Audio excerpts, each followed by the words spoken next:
Hello friends, आज के video में हम पढ़ेंगे समावेशी शिक्षा का अपना नेक्स्ट टॉपिक। हम अपने लास्ट टॉपिक में विशिष्ट बालकों के बारे में पढ़ रहे थे, जिसमें हमने प्रतिभाशाली बालकों के बारे में पढ़ा। आज के वीडियो में हम पढ़ेंगे धीमी गति से सीखने वाले बालक, यानी कि हम इन्हें शैक्षिक रूप से पिछड़ा बालक भी कह सकते हैं।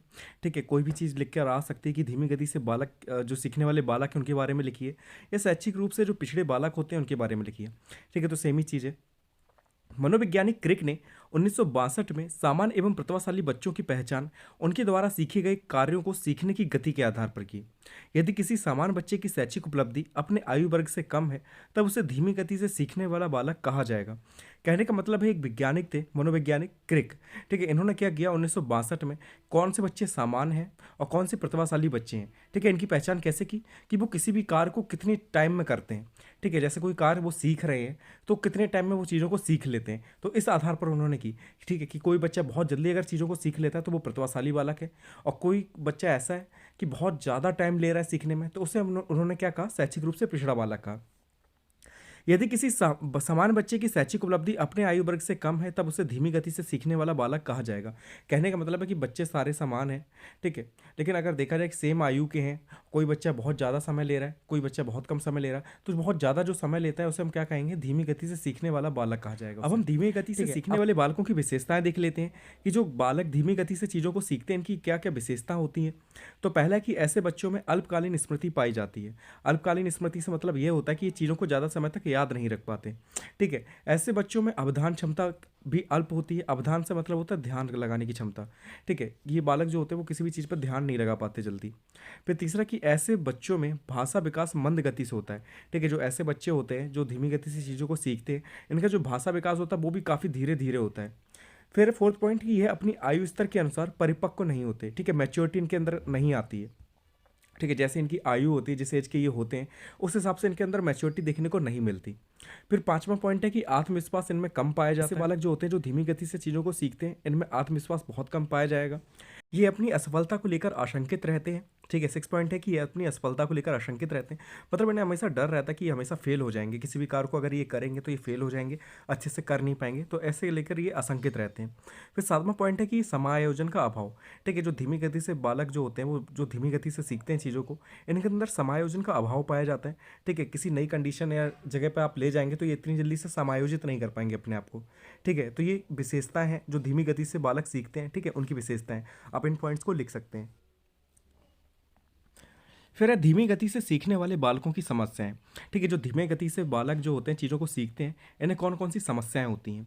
तो पहला है पारिवारिक समस्याएं, कि इन्हें परिवार में उचित सम्मान नहीं मिलता, इनके द्वारा किए गए किसी भी कार्य में असफलता की संभावना व्यक्त की जाती है, उपेक्षापूर्ण व्यवहार किया जाता है। ठीक है, अगर आप किसी भी चीज़ को बहुत धीरे सीखते हैं, ठीक है, आपकी ऐसी कंडीशन है, तो आपको परिवार में उचित स्थान नहीं मिलेगा। ठीक है, उतना सम्मान नहीं मिलेगा कि आपका लोग सम्मान करें, यार ये तो बहुत धीरे धीरे सीखता है चीज़ों को, इससे कोई काम ही मत दो। ठीक है, या आपको कोई काम अगर कोई दे भी देता है तो उसमें ऐसी संभावना की जाती है कि ये फेल हो जाएगा, रहने दो यार, क्यों इसे काम दे रहे हो, ये फेल हो जाएगा, ये नहीं कर पाएगा, इसके बस की बात नहीं है। ठीक है, ऐसा कह देते हैं।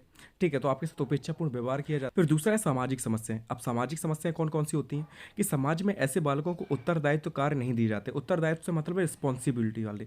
ठीक है, ऐसे कोई भी कार्य नहीं दिया जाएगा जिसमें थोड़ा रिस्पॉन्सिबिलिटी ली जाए। ठीक है, तो समाज में ऐसे बालकों को कोई कार्य नहीं देता।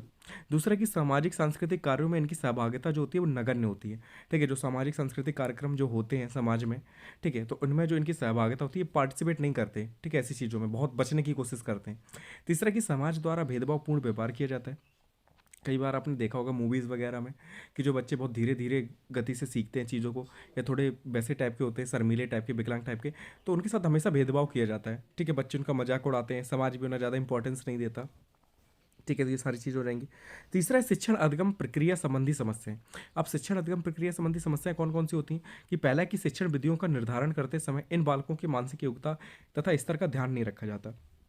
कई बार टीचर क्या कहते हैं कि शिक्षण विधियों का यूज़ तो करते हैं, लेकिन कभी भी इन बच्चों की मानसिक योग्यता एवं स्तर का ध्यान नहीं रखते। ठीक है, वो पढ़ा रहे हैं तो सबको देख कर पढ़ा रहे हैं, सबको लेकर पढ़ा रहे हैं, लेकिन वो सामान्य बच्चों के हिसाब से पढ़ाते हैं।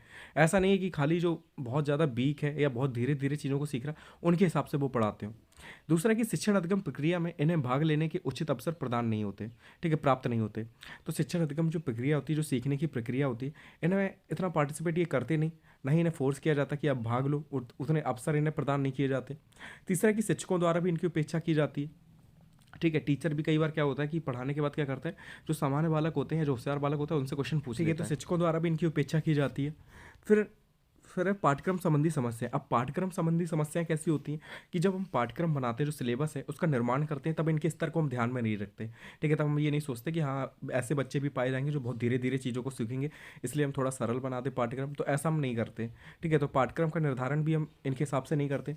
दूसरा, इनके लिए कोई हम विशेष पाठ्यक्रम नहीं बनाते। जो पाठ्यक्रम सामान्य बच्चे पढ़ते हैं भाई ये भी पढ़ते हैं। ठीक है, इनके लिए कोई स्पेशल हम सिलेबस नहीं बनाते। तीसरा कि पाठ से आगामी क्रियाओं में इनकी सहभागिता कम होती है। पाठ से आगामी क्रियाएं क्या है कि जो स्कूल में प्रोग्राम्स वगैरह होते हैं, डिबेट वगैरह होती है, या कोई मान लिया मोनो एक्टिंग वगैरह होती है, एक्टिंग वगैरह होती है। ठीक है, कोई भी प्रोग्राम होता है उनमें इनकी सहभागिता बहुत कम होती है। ठीक है, तो ये सारी समस्याएं होती हैं इनकी। अब धीमी गति से सीखने वाले बच्चों की पहचान हम कैसे करेंगे? ठीक है, अगर मान लिया कोई बालक ऐसे हैं जो बहुत धीरे गति से चीज़ों को सीखते हैं, तो आप इनकी पहचान कैसे करेंगे? तो पहला है कि निरीक्षण विधि के द्वारा। अब निरीक्षण विधि क्या होती है? तो इसे हम कह सकते हैं कि हम विभिन्न क्रियाकलापों के द्वारा बच्चों का निरीक्षण करेंगे। ठीक है, कभी एग्ज़ाम करा दिया उनका, या कभी देख रहे हैं आप उनको कि कोई क्रियाकलाप को ये कैसे कर रहे हैं। तो विभिन्न क्रियाकलापों के द्वारा बालक का जब आप निरीक्षण करते हैं तो ये निरीक्षण विधि कहलाती है। दूसरी विधि है एकल अध्ययन विधि। इसमें उस बालक की जन्म से लेकर वर्तमान तक की विभिन्न सूचनाएं एकत्रित करते हैं। ठीक है, तो एकल अध्ययन विधि में हम क्या करते हैं कि उस बालक के बारे में क्या करते हैं, उसके जन्म से लेकर अभी तक की जितनी भी उसकी सूचनाएं हैं, ठीक है, उससे संबंधित जो भी सूचनाएं होती हैं उन सबको एकत्रित करते हैं। फिर तीसरा है चिकित्सा परीक्षण। ठीक है, तो डॉक्टर द्वारा विभिन्न परीक्षण किए जाते हैं इसमें। ठीक है, उनसे जानकारी प्राप्त की जाती है कि इसमें क्या दिक्कत है, क्या प्रॉब्लम है, क्यों ये धीरे से चीज़ों को सीख रहा है। फिर है कि शैक्षिक परीक्षण। शैक्षिक परीक्षण में आप एग्जाम वगैरह कर सकते हैं। ठीक है, इसके द्वारा आप परीक्षण कर सकते हैं कि बालक धीरे सीख रहा है चीज़ों को या जल्दी सीख रहा है। फिर फिफ्थ है आपका व्यक्तित्व परीक्षण। ठीक है, पर्सनैलिटी परीक्षण जो होता है, इसमें क्या है कि बच्चे के सामाजिक, मनोवैज्ञानिक तथा संवेगात्मक गुणों का बोध होता है।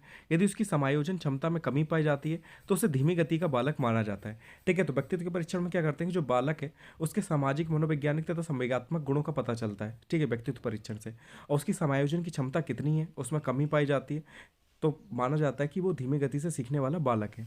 और 6 पॉइंट है बुद्धि परीक्षण। तो बुद्धि परीक्षण आप सभी को पता है कि बुद्धि परीक्षण 2 प्रकार का होता है, सामूहिक, व्यक्तिगत।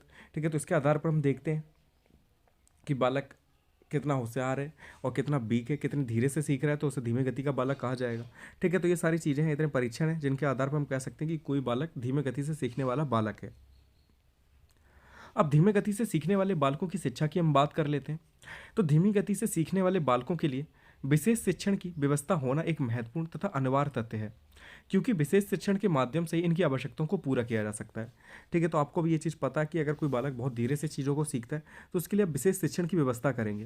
क्योंकि अगर आप विशेष शिक्षण की व्यवस्था नहीं करेंगे तो वो सामान्य बालक तो सीख जाएगा, चीज़ें समझ लेगा, लेकिन आप धीरे गति से जो बालक सीखते हैं उन्हें आप चीज़ों को नहीं सिखा पाएंगे, या शैक्षिक रूप से जो पिछड़े बालक हैं वो चीज़ों को नहीं सीख पाएंगे। ठीक है, तो इनके पॉइंट्स देख लेते हैं। तो पहला है कि पाठ्यक्रम का लचीलापन।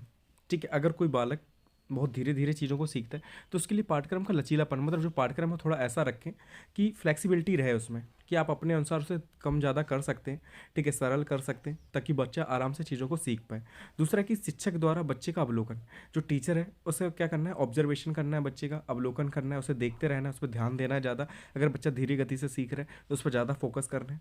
तीसरा, अभिप्रेरणा प्रदान करना, मतलब मोटिवेट करना। आप बच्चों को मोटिवेट करते रहें। ठीक है, अगर आप मोटिवेट करते रहेंगे बच्चों को तो वो बच्चा जो होगा थोड़ा मोटिवेट होगा और जल्दी चीज़ों को सीखने की कोशिश करेगा या सीखेगा। फिर कि अधगम के लिए तत्पर करना, कि जो बच्चा है उसे हमेशा सीखने के लिए तैयार करते रहें आप। ठीक है, फिर है कि क्रियात्मक विधियों का प्रयोग करें, क्योंकि क्रियात्मक विधियाँ क्या होती हैं, थोड़ा सा अच्छा पढ़ाई में थोड़ा इंटरेस्ट लाती हैं। ठीक है, तो आप इनका यूज़ करेंगे तो बच्चा जल्दी चीज़ों को सीख पाएगा। फिर है कि कच्चा कच आवश्यकता संबंधी समस्याएं जो होती हैं। ठीक है, तो कच्चा कच में भी काफ़ी समस्याएं ऐसी होती हैं जो बालक को परेशान करती हैं, तो उनका आपको ध्यान रखना है। फिर है कि आत्मविश्वास संबंधी विशेष शिक्षण, कि आपको क्या करना है, उसका आत्मविश्वास बढ़ाना है बच्चे का। जो धीमे गति से सीखते हैं उनको आप क्या करेंगे, इनकरेज करेंगे, आप बढ़ाएंगे, उनसे तारीफ करेंगे उनकी। ठीक है, उनका कैसे भी आत्मविश्वास आपको बढ़ाना है, मोटिवेशन के ज़रिए या किसी और के ज़रिए आप क्या करें, उनका जो कॉन्फिडेंस है उसे बढ़ाएंगे। फिर कि भाषा विकास पर जोर दें, क्योंकि उनका भाषा विकास बहुत धीरे धीरे होता है, इसलिए वो धीमे गति से सीख पाते हैं चीज़ों को। अगर आप उनका भाषा विकास पर थोड़ा सा फोकस करेंगे, जोर देंगे, तो वो चीज़ों को जल्दी जल्दी सीख पाएंगे। तो ये सारे पॉइंट्स हैं, ठीक है, जो आप लिख सकते हैं कि धीमे गति से सीखने वाले बालकों की शिक्षा कैसी होनी चाहिए, क्या क्या फोकस करना है, किन किन चीज़ों पर आप फोकस कर सकते हैं।